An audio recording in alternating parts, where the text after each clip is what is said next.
Hi, Professor Ford here, and today I'd like to talk to you about the proper way to mop a floor.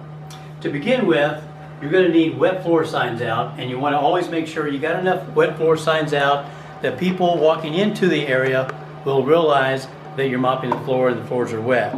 So I've got a wet floor sign here at one end, and down at the opposite end I have another style of wet floor sign. And you've got your mop bucket.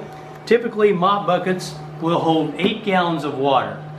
I like to train people to make sure that you put about 4 gallons of water, which is half full.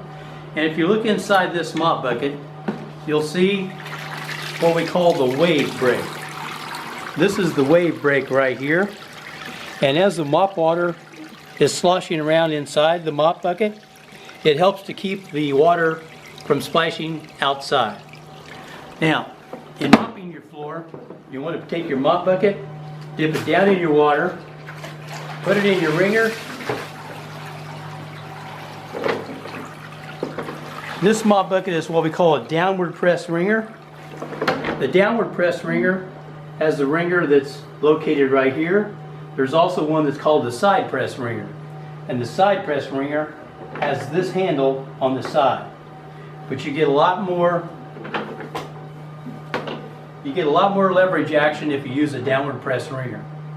So once you wring out your mop, put it back down inside, give it a little twist, and squeeze it down again. Try to get all the moisture out. Then take your mop bucket to the area that you're going to be working.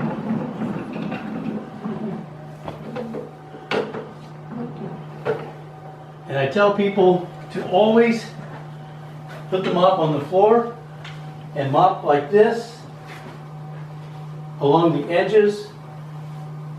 Always mop your baseboards this way, and out in the center of the room we do what we call a figure 8 motion. Along the baseboards, always come along this way, and the figure 8 motion down the center. Always keep your mop bucket on the dry side of the floor.